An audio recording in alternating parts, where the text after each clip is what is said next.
हमसे बात नहीं करते। मोबाइल हम दिन भर देखते हैं।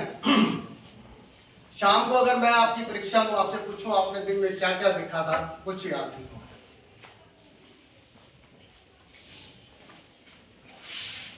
विवेकानंद जी इसके बाद धर्म की तरफ उनकी काली माँ से बात हुई, करवाई, उनको पद्धतियां बताई, योग करवाया। उसके बाद जब धर्म की बात आई और 1893 में जब धर्म सम्मेलन हो रहा था तो ही वाज ईगर कि मुझे उसमें जाना है। उन्होंने सभी धर्मों का अध्ययन किया था। उन्हें यह पता था कि मेरा धर्म जो हिंदू धर्म है, जो यहाँ का सनातन धर्म है, वो सबसे उच्च है और मुझे अपनी बात रखनी है। प्रयास करके जहाँ से भी उन्होंने संयोग से प्राप्त किया, गए, शिकागो गए। शिकागो ट्रेन में जा रहे थे। मैं आपको उनकी एक फोटो शायद आप सबने देखी होगी, सन्यासियों जैसा वेश, सिर पे पगड़ी और चेहरे पे तेज दिखता।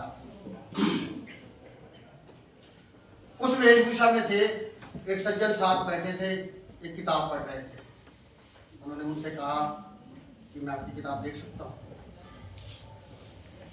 दे दी किताब। उन्होंने उसको पढ़ा, घंटे भर में किताब वापस कर दी। फिर उनको कहते हैं दोबारा किताब दीजिए, किताब तो मेरी है। बोले नहीं नहीं, किताब मेरी है।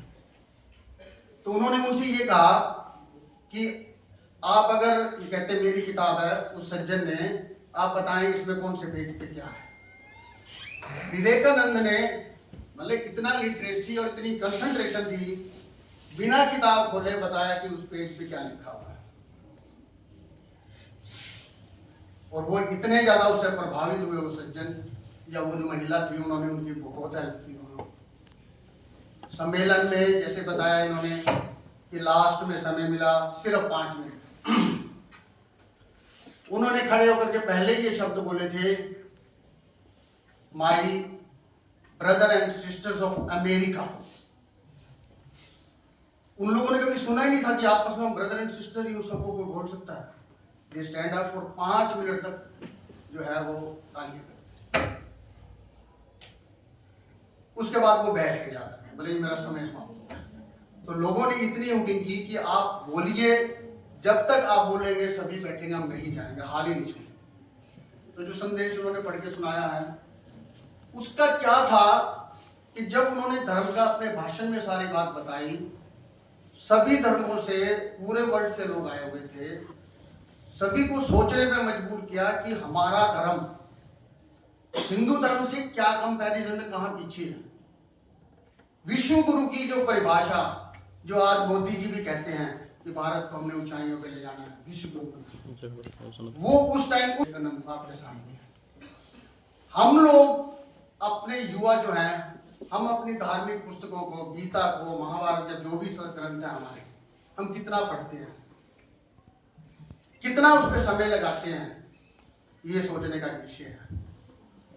आप दूसरे धर्मों के लोगों के पास अगर जाएंगे, मैं किसी को स्पेसिफिकली धार्मिक रूप से नहीं कह रही, मगर उनमें एक है 5 बार नमाज पढ़ना, मुस्लिमों में क्लासें छोड़ दो और कर दो, सब कुछ कर दो, अंधविश्वास बढ़ा हुआ है।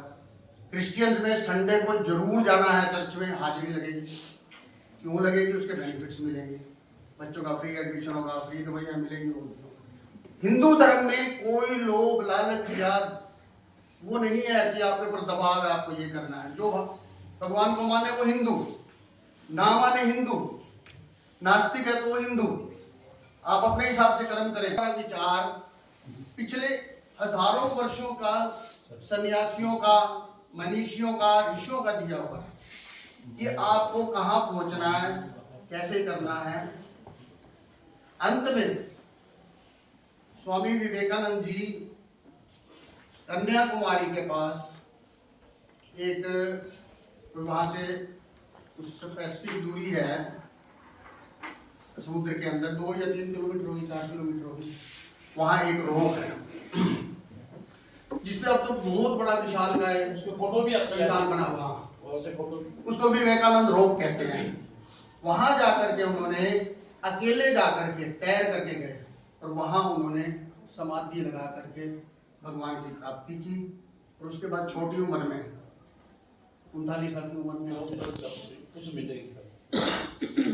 तो मैं समझता हूँ कि उनको याद करने का ये है कि आज का युवा भी मोबाइल से हट करके, इधर उधर से हट करके आत्मचिंतन करे, नई स्थितियों को लेकर के चले, तरक्कियां करें।